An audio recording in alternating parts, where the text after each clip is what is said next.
"We can't keep paying for her mistakes," my dad snapped outside my hospital room. "She's always been a burden," he added, loud enough for nurses to hear. I froze behind the curtain.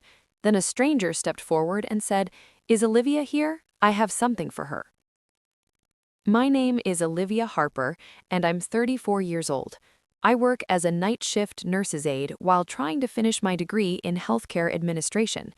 I've always been the responsible one in my family, the quiet fixer, the one who stayed close to home. My younger brother, Ethan, was the favorite, the one they always praised. Star athlete, business degree, dad's pride. I wasn't rich or glamorous. I didn't drive a new car or wear designer bags, but I had something they didn't expect: resilience, and a work ethic nobody noticed. I'd recently been hospitalized for severe exhaustion and complications from working double shifts. Instead of concern, my father saw inconvenience, a hospital bill, another problem to manage. That morning, as I lay there weak and embarrassed, I thought I had finally hit the lowest point of my life. I had no idea everything was about to change. If you've ever worked yourself to the bone just to be called not enough, I see you. Subscribe if you've been underestimated because you weren't the favorite. Tell me in the comments, were you the quiet, strong one too? Click hype and let's keep going. The smell of antiseptic burned my nose as I lay in that hospital bed, listening to my father argue with the billing staff at the front desk. Not about my health, not about my recovery, about money. His voice carried down the hallway like he wanted everyone to hear. "We've already done enough for her." The nurse adjusting my IV paused. She didn't say anything, but I could see pity in her eyes. That was worse than the exhaustion. "She chooses these jobs. That's not my responsibility," Dad told the woman behind the counter. I heard her typing slow down, clearly uncomfortable. Then Ethan's voice joined in, smooth and dismissive. He'd arrived 20 minutes ago and hadn't once stepped into my room. "Maybe if you'd made smarter choices, you wouldn't be here." A visitor walking past glanced through my doorway. I pulled the thin blanket up to my chin like it could shield me from all of it. The humiliation sat heavy on my chest, heavier than the fatigue that had put me here. I could hear a family down the hall laughing with their loved ones, bringing flowers, asking the doctor questions. My family was outside negotiating how quickly they could wash their hands of me. Then Dad refused to sign the temporary paperwork the social worker needed for my discharge support plan. "I'm done cleaning up after her," he said, loud and final. I closed my eyes. I felt small, ashamed, completely exposed. The sound of the heart monitor beside me beeped steadily, indifferent to my pain. Then something shifted. I heard unfamiliar footsteps, polished shoes on linoleum, a calm, deep voice at the nurse's station. "Excuse me, I'm looking for Olivia Harper. I have something that was meant to be delivered to her." I opened my eyes. Through the gap in the curtain, I saw a well-dressed older man holding a sealed envelope. He spoke with quiet authority, the kind that comes from years of knowing exactly who you are. My father turned around, frowning. "Who are you?" The man looked at him steadily and replied, "Someone your daughter helped, and someone who owes her." I watched my father's expression change. The confidence cracked, just slightly. His jaw tightened, and for the first time in years, I saw something flicker across his face. It looked a lot like nervousness. The envelope sat on my bedside table for 2 days. I didn't open it, not yet, because things got worse before they got better. The morning after the stranger's visit, Dad showed up again. This time he came alone, without Ethan. He sat in the plastic chair beside my bed, and for a brief second I thought maybe he'd come to apologize. I was wrong. He pulled out a folded document from his jacket pocket and slid it toward me. "I need you to sign this," he said. "It gives me access to your insurance payout so I can manage the bills properly." I looked at the paper. It wasn't just about hospital bills. It would give him broad access to my finances. I shook my head slowly. "No." His eyes narrowed. "It's for your own good, Olivia. You're clearly not in a state to handle things." I said no. He left without another word. But that evening, Ethan called. "You think you can handle this alone?" He laughed softly. "You can barely handle a double shift without ending up in the ER." I hung up. That was betrayal number 1. Betrayal number 2 came 3 days later, after I was discharged. My Aunt Linda called, her voice thick with concern that didn't feel genuine. "Your father told us what happened. He's really worried about your behavior, Olivia." "My behavior?" I repeated. "He said you collapsed because of irresponsible lifestyle choices, partying, not taking care of yourself." The words hit me like cold water. I hadn't been to a party in 3 years. I worked nights, I studied during the day, I ate microwaved meals alone in a studio apartment that smelled of old carpet and instant coffee. He was rewriting the story, painting me as reckless so no one would question him, so no one would ask why he refused to help his own daughter. That was the moment I stopped being sad and started paying attention. Betrayal number 3 came the following week.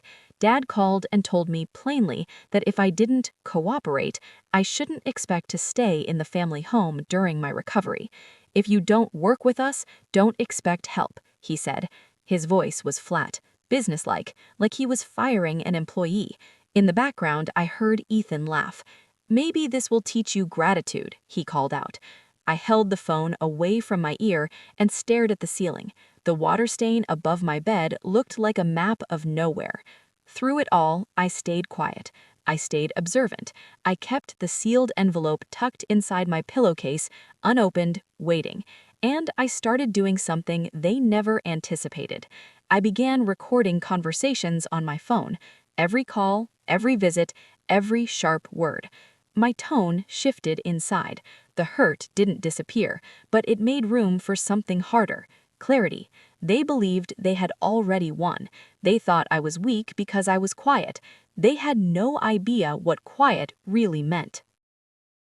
What they didn't know was that I had been documenting everything for years. As a healthcare worker, I understand the importance of records. I kept every text message Dad pressured me for money. I saved voicemails where he openly admitted using my credit to support Ethan's failed business idea, a landscaping company that lasted 4 months.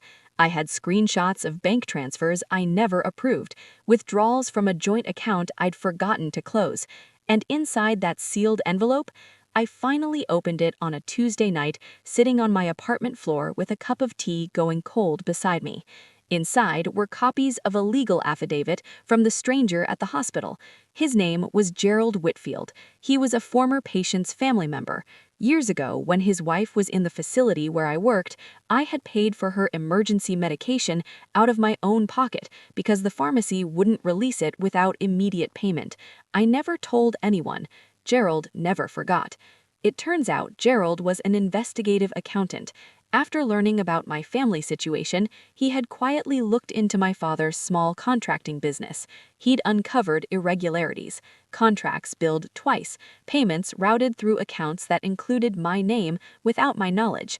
I sat there reading every page. My hands were steady. I had a plan they never saw coming. I wasn't going to scream. I wasn't going to beg. I was going to let the facts speak. My cousin Rachel showed up at my apartment on a Thursday evening, carrying a bag of groceries and a look on her face like she'd been holding something in for a long time. Rachel was the family's outcast, the one who'd moved away, changed careers twice, and refused to attend holiday dinners after a fight with my uncle.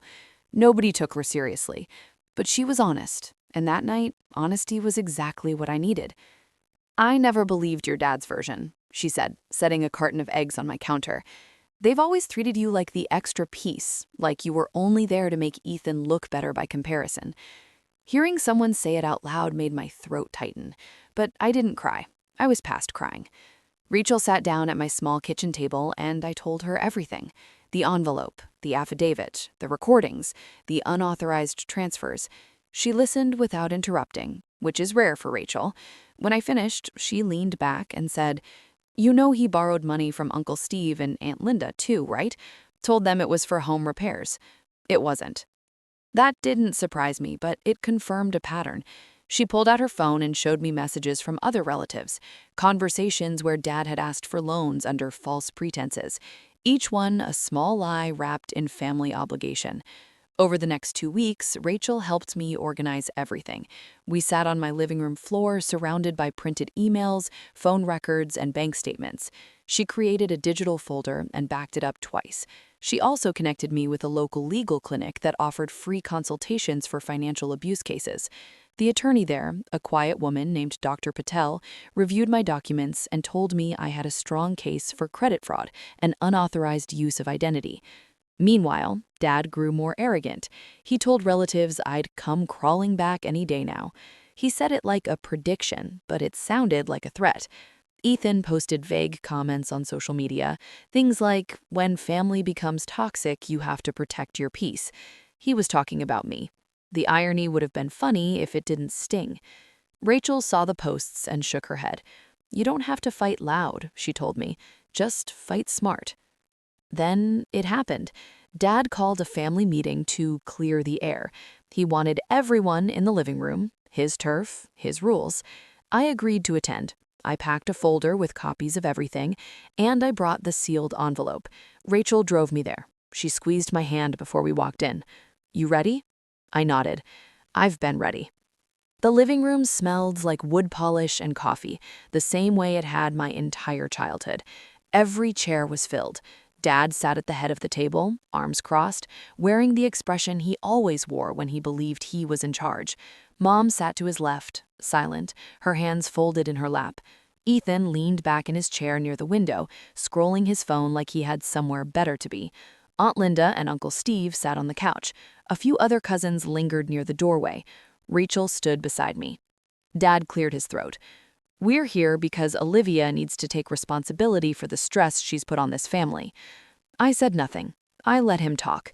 He went on about sacrifice, about how he'd given everything to raise us, about how I was ungrateful and reckless. His voice filled the room like it always did, big and certain. Then Ethan leaned forward.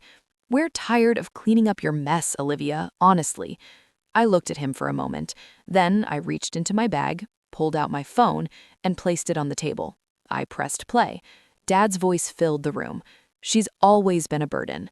The recording from the hospital hallway played clearly. Every word, every dismissive syllable, the nurses, the billing desk, his refusal to sign discharge paperwork.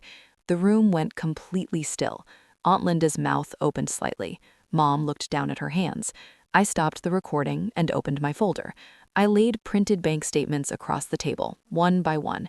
"You used my credit score to fund Ethan's business," I said. My voice was calm, steady.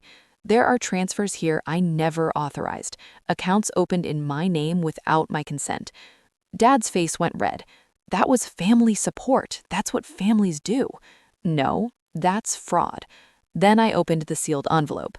I pulled out Gerald Whitfield's affidavit and the investigative report detailing suspicious activity in Dad's contracting business, including loans taken out using my personal information. I placed it in front of him. "This was prepared by a licensed investigative accountant. Everything is documented." Rachel spoke up. She looked at Aunt Linda and Uncle Steve. "He borrowed money from you both, didn't he? Told you it was for repairs?" Uncle Steve nodded slowly. $5,000. "He never fixed anything," Rachel said. I checked. Dad opened his mouth, but nothing came out. Ethan stared at the documents with his name on them, the business filings, the failed LLC, the credit applications. His smirk was gone. I stood up. "I've already frozen my credit. I've filed a formal dispute with every institution involved, and I've consulted legal counsel." I looked directly at my father. "I'm not your burden. I'm your accountability." The room stayed silent. Dad's hands gripped the edge of the table. Mom still hadn't looked up, but Aunt Linda turned to Dad and said quietly, "Is this true, Robert?" He didn't answer. That silence told everyone everything they needed to know. I moved into a small apartment with Rachel's help the following weekend. The place was tiny, just a bedroom, a kitchen, and a bathroom with a window that stuck. But it was mine, completely and entirely mine. I focused on finishing my degree. Classes were hard with the night shifts, but I built a schedule that worked. Slowly, brick by brick, the legal processes moved quietly in the background. Dr. Patel handled most of the communications. I didn't need to shout about it. The paperwork spoke for itself. Dad's reputation in the family began to shift. Relatives started asking questions he couldn't answer. Aunt Linda stopped calling him first. Uncle Steve asked for his money back. Ethan distanced himself. He moved to another city. He didn't call. I didn't chase him. I no longer chased anyone's approval. I woke up each morning, made my coffee, and went to work. That was enough. They thought I was weak because I stayed silent, but silence isn't weakness. Sometimes it's strategy. I walk forward now not as the burden they named me, but the woman who finally stood up. If your family ever made you feel like a financial burden while secretly using you, you know how deep that cut goes. Share your story in the comments. Were you blamed for things that weren't even your fault? Subscribe if you're done carrying shame that doesn't belong to you. Click hype to help this story reach others who need it. Your story has power. If you felt a connection to mine, please subscribe and share your journey in the comments. Every hype you give this video helps empower someone else. Thank you for being here and for listening.